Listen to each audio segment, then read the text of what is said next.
is Richard Garland, but he has a friend in the room that says, I have the best way to introduce him with a short poem. So we're going to bring up his friend to come up and kick off the segment for Mr. Richard Garland. You're going to start clapping for both of them as we bring to the mic James Fletcher, the Verbose sniper. And after that will be Richard Garland. Keep clapping till he gets up here. Good evening, everybody. Greetings. Thank you. I'm also from Sydney. Hooray. I've not been writing poetry for 2 years, about 20 minutes actually. Most of you will remember the haiku that I delivered here about 2 or 3 months ago. It was pretty impressive. So I have been told. I thought Richard, I mean, I'm not leading up to him. Richard, I thought I would contrast myself, someone who's really bad, with Richard who's very good, to make him look even better. So here's a poem that I composed on the train over here. I'm going to put on my shades so I look the part. Those of you that know me will know that I ride my bike everywhere. I don't ride the train very often. In fact, this is only my 2nd time in Manhattan in 2 months. And from Brooklyn, obviously. And the first time I've ridden the train in about 2.5 months. So this is a pro-bike poem. It's called Why Take the Train?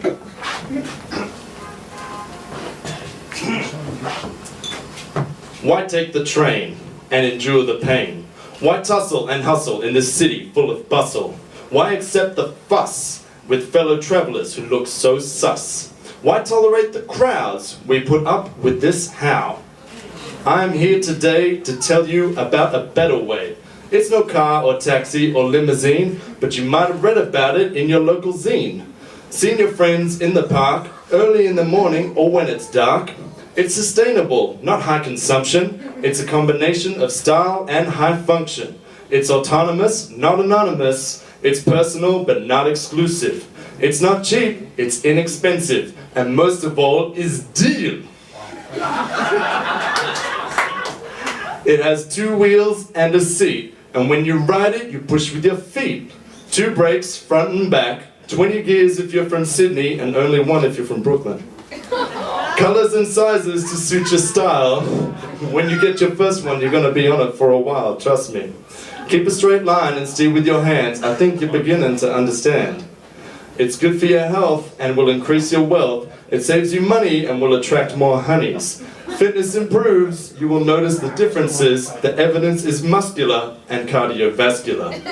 Endorphins release, serotonin is high. So now, my friends, I ask you why. Why do you take the train? Thank you.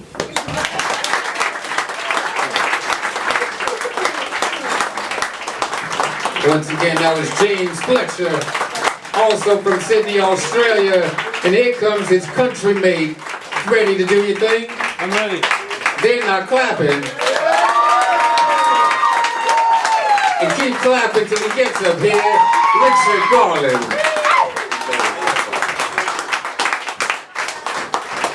Wow, that was a great introduction. I've only known James 4 months, but he's like a brother to me now. And I guess he likes writing poetry as of 20 minutes ago, so I'm going to take full credit for that. Anyway, I started writing poetry because I went through a slight depression. I don't want to, over-dramatize it, but I didn't know any other outlet, so it felt like the right thing to do, and I never expected I'd be here, but I'm glad I am.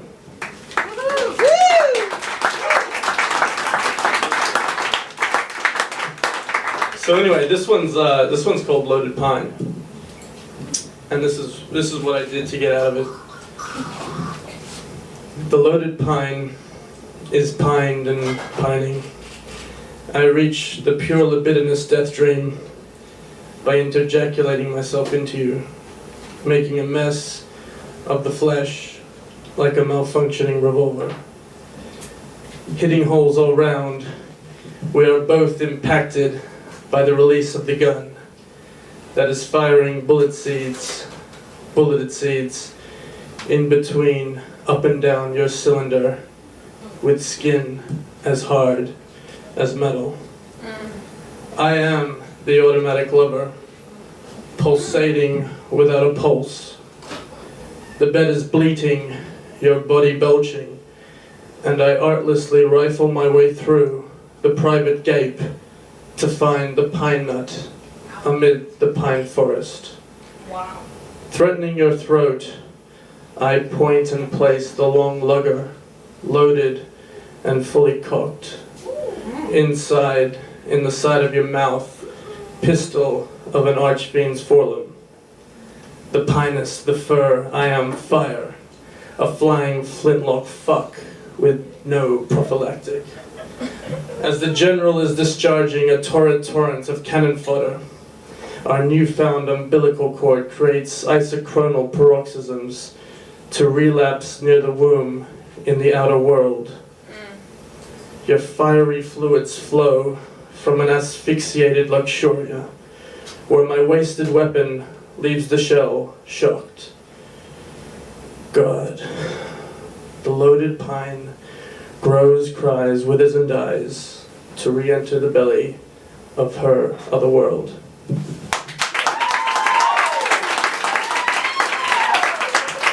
Thank you. I don't think I have to go into what that's about. It all comes back to sex in the end. It's all about that, really.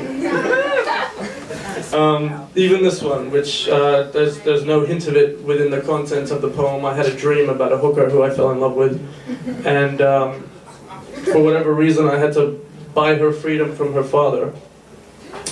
And I was negotiating at the time in the dream, and I didn't have the money. But these two guys were trying to work something out. They happened to be the brothers and the sons of the father, and they're like, listen, it's gonna have to cost you $10,000. And yeah, they approached me, and I was about to be, killed, for sure.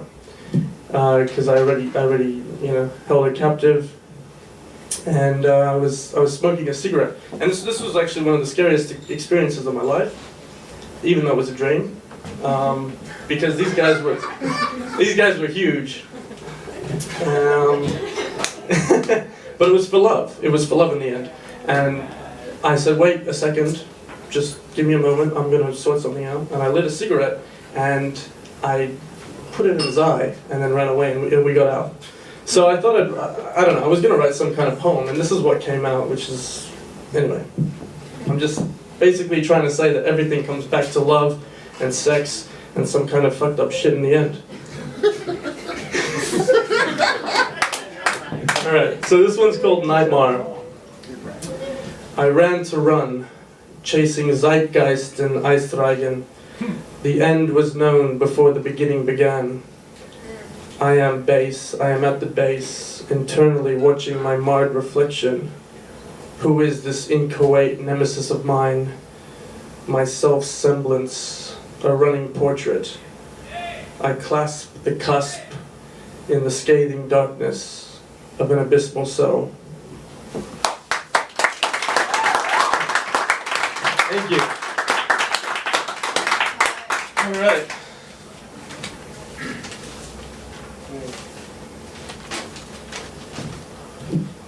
Okay, this one's called Myriad Images. I wrote this about a year ago, and I think it's still good. Some people pulsate a phantasmagoric rise. As I pull the blinds on their existence, it's their personified phantasm who is giving them cause to smile, and I am put down.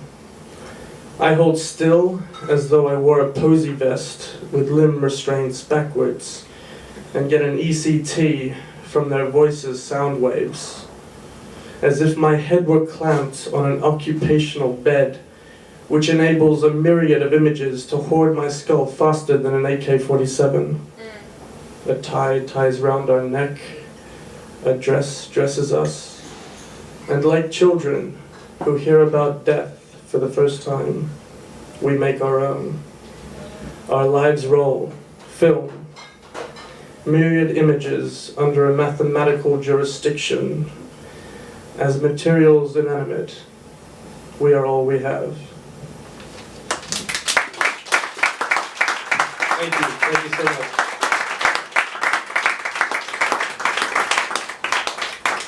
All right, this is fun. I'm really enjoying this. I feel like I have you for however long I'm up here, and I appreciate it. This one's called Rhymer, and I can't even really take credit for this poem because I don't remember writing it, and I mean I know it was between the hours of 3 to 7 a.m. It was late. I was drunk, and somehow I needed to write, and that's the most frustrating feeling because most of the time I get the urge to write when I can't write, and I have to keep it in and try and get it out at the opportune time. But it comes in flashes, and usually I'm not at a place where I can execute my feelings and my thoughts. But luckily I could get it out despite the drunkenness, the tiredness, and the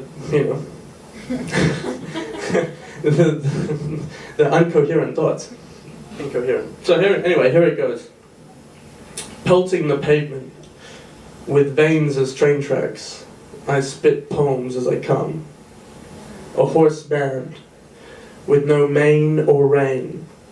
Therefore, I apologize for my unrefined poetry. I tried to try. Ideas sound better before they hit this page, as an intoxication of truth. This is all I can write. This portrait is just another painting. To try and inveigle you as my material masterpiece without warm colors. Partly asinine, partly person. Like a horse I plow the field. But mostly the flesh drives me, as if I ever really cared.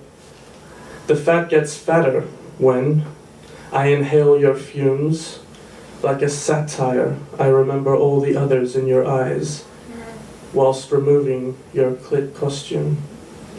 And it ends in loss, with an attempt at a clean execution, like love, I am to miss. As our torsos disgorge jointly when we sleep together, we are what the other is made of, a relivening release. The emptiness is full, which fulfillment cannot fill. Then I lose myself in my sordid synonyms, and I awake alone.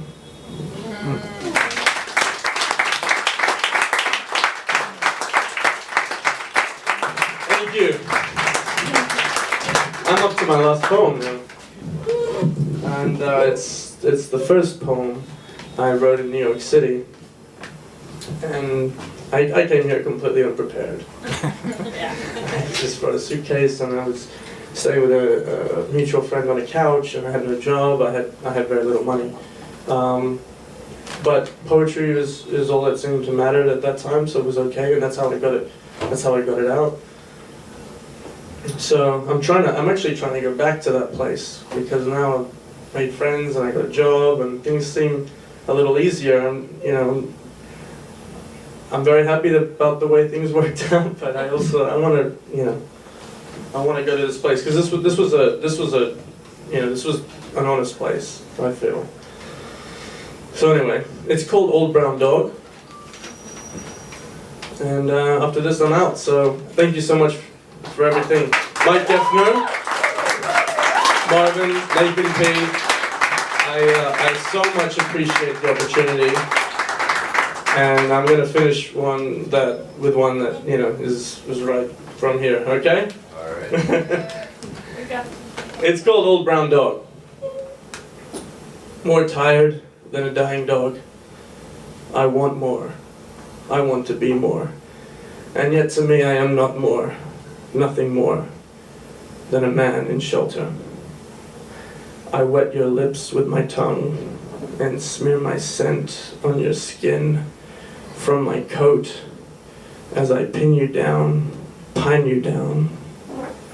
What'd you call me? What'd you call me? What'd you call me? What the fuck would you call me? I fight for my breed. I fight for my need, for my seed, and for my owner. I drink the old brown dog in Brooklyn, Bed-Stuy, and sense the shedding as it all falls down. A 24-year-old dog will fight to the last. Thank you. Thank you.